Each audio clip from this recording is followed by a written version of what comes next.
Well, welcome everyone to Steve Savant's Money, the name of the game. I'm your host, Steve Savant, syndicated financial columnist and money color commentator.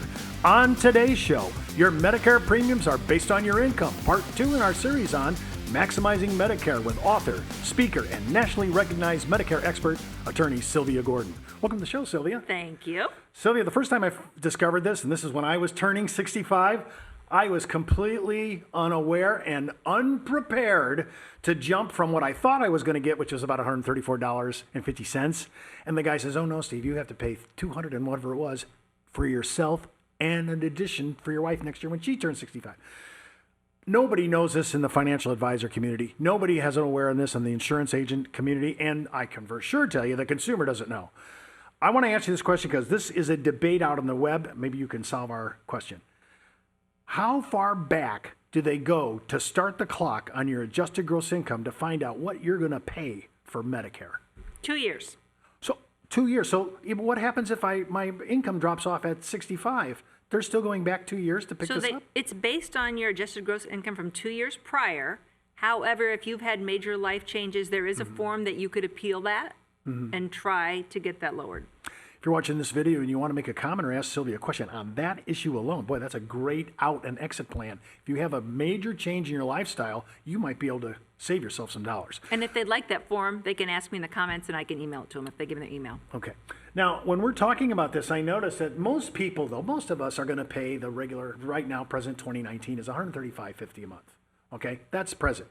But every time we do public seminars, we notice, especially depending upon the zip code, if it's a high-end zip code, nobody knows the 2-year look back, and nobody knows that this is means tested. Now, Sylvia, I thought we all paid the same amount of FICA FUTA SUTA. What happened?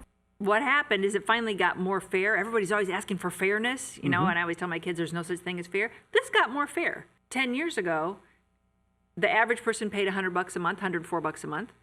And Warren Buffett paid $104 a month. That's not fair, right? He's a billionaire. In the last couple of years, they keep making it a little bit higher, so that rich people pay more. That's fair.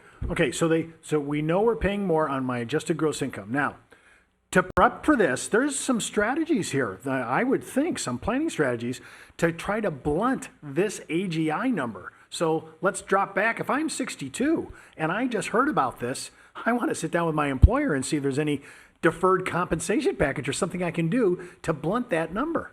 Well, and the big thing is a lot of people think, oh, I can't wait to get to Medicare because Medicare is so cheap and it's typically much better insurance. It's much better coverage than what they have.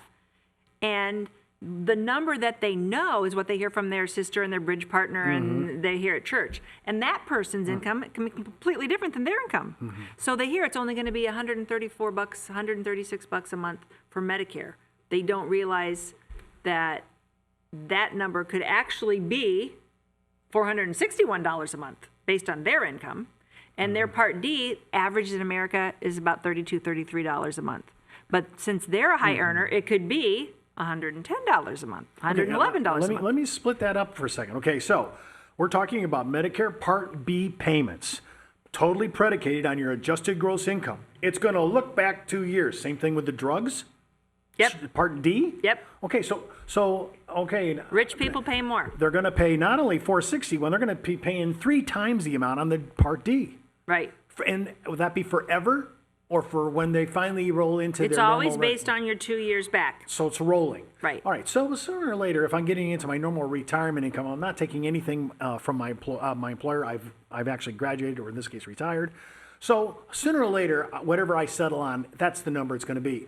But for the first 2 to 3 years, I could be paying some serious numbers if I'm making serious money. Right. And the one thing I really want to point out to people is, if, say you have the business owner or you have a highly compensated employee. He's all excited about getting on Medicare, especially if he could get on Medicare Advantage and he could get a 0 premium PPO or HMO with dental and vision and lots of extras. He's all excited about that. But since he makes so much money, he could be paying this much a month for his Medicare Part B versus staying on his group health plan, which was much more economical. It wasn't as good of insurance, but huge difference in money. So that person really needs to talk to a specialist in Medicare Okay. and not just assume that whatever worked for his sister and his wife is going to work for him. Okay, so I'm going to take my adjusted gross income. I'm going to look back 2 years, and this is going to go on for the rest of my life. It's going to look back 2 years on my adjusted gross. And I have to include now Part D, which, by the way, in the last time on our ICE bucket, I didn't even bring up D as the expensive part. I just said he'll pay it. But now I'm looking at 461 and 111 individual, and if I'm married, this is going to be a lot more. Right. So it basically doubles if you're married. And if you would like the numbers, if you are married, tell me your income and hit me in the email in the comments, and I can address your situation specifically.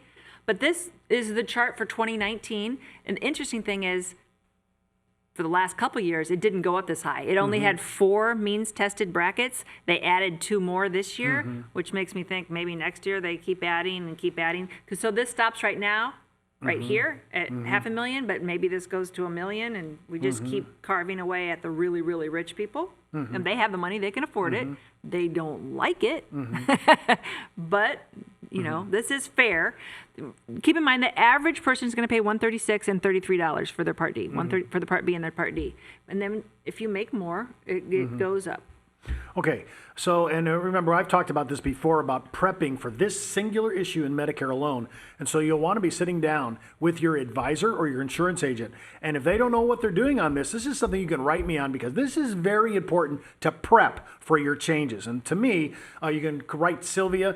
We'll tell you exactly how to do that. If you want to do it in the memo box, we're going to have her email up. You can go ahead and talk to her about this. Most of our advisors and insurance agents are really not up to speed on this. Right, because most of the agents, they take you from when you have your Medicare and they help you figure out what supplemental plans you want. And they're not necessarily involved before you get Medicare when you're deciding to sign up or not to sign up, because you do that without your advisor because it's so easy. People just do it. And a lot of times it's hard for us to undo the damage. I have people that come to us that because they were on an employer group plan, over 20 lives, that they didn't need to sign up for Part B. And they were paying this amount all those years for nothing. So then they finally come to us and say, okay, let's get some supplemental insurance. And I look at that and I go, ooh, you wasted tens of thousands of dollars. You can't retrieve it. I can't fix that. Oh, wow. Yeah. Well, this is why it's so important. And I want to ask you one question that came on an email a couple weeks back to me direct, which was this issue of Part D again. He said, Steve, I'm paying $13 penalty a year, which it didn't sound like that much to me, but he was irked that he was paying a penalty because he didn't have continuing coverage. Now, will that $13 be with him for the rest of his life? Yes. So when you get a Part B, late Part B penalty, when you get a Part D penalty, that's forever. Now, the Part D penalty wasn't a lot. No, it isn't. But a late Part B penalty, which if you have questions about that, be sure and ask me in the comments, because I have videos that specifically go into that. That's a big penalty. That will hurt. Sylvia, before we close out the segment, how many people that you deal with, and you've been in this for a long time, how many people are coming to you late and have forever penalties? Maybe 10%. So really, we're pretty up to speed on what we're supposed to do, right? Is that what I'm hearing? I think most people, they know they're 65 is a big age, and so they are looking around, and the majority of people find an advisor or they figure it out. Like I said, a lot of people sign up when they don't need to. That's a big number, and that's unfortunate. That's just wasted money. But the people that sign up late, it's not a lot of people, but that's a lot of money that they will pay every month for the rest of their life. So I'd like to eliminate those late people completely. Well, don't forget to watch our next segment on how to enroll in Medicare, part 3 in our series on Maximizing Medicare. And keep in mind, before you move forward with any of the ideas on our show, always check with your consultant, legal counsel, or your financial advisor. You've been watching Steve Savant's Money, the name of the game.